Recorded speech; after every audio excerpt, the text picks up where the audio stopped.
Tonight I'm working on the dumb little things that 6 months from now I won't even remember that I ever did them.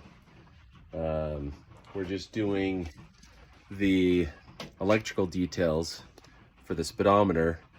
One of them is the high beam indicator light and one of them is the backlight for the speedometer.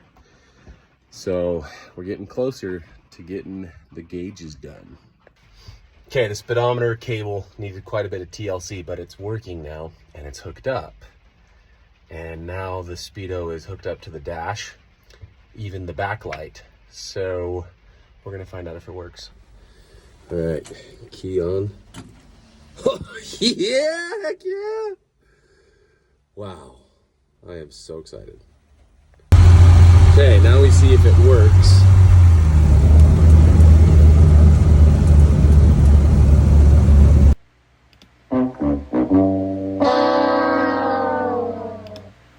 It worked for about 100 feet. And then it snapped the Speedo cable. So I ordered a new one.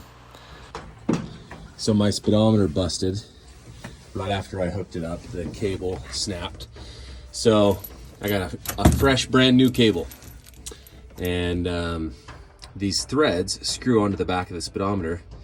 But look at that. The flange they used on the end of this is too big. So the threads can't even go over it. It's supposed to look like this, where there's a flange, but it's little, and the threads go over it. It's a freaking new part. Bunch of idiots. So now I just leave them a bad review because they're stupid, and then I'll have to use a grinder to take all this crap down so that it fits inside those threads. All right. It is not pretty, but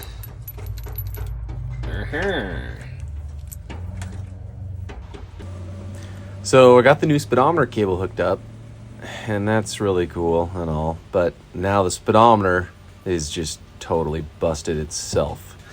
So one thing after another. So after cleaning up and repainting that dial and going through 2 different speedometer cables, the speedometer is just trashed on the 53 International. So it's a sad day. I've got to pull the speedometer out of my 52. It's nice to have another truck, but I really wanted this truck to live, and it's getting further and further from that every day. I just prefer a patina truck, and this one is flawless. I'd love to be driving it, but I keep pulling parts for this guy. Luckily, it's just 2 screws. So I just need to pop off this cover. You just have these little crimps all the way around. And then I'm gonna paint the hand so that it matches the other dial, because those hands are red. So I pop it open, I sand it down, I repaint the cover, repaint the hand. Okay. So these are all painted and back together. Okay, now let's put it back together, put it back in the truck.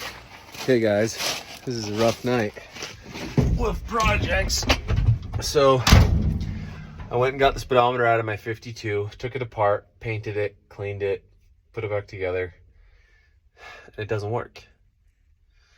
And I realized that the ring on the speedometer should be chrome, not black. I painted it black because it was black, but I forgot that my 53, it's chrome. So I took this one out to swap over the ring, and then I was able to fix this one.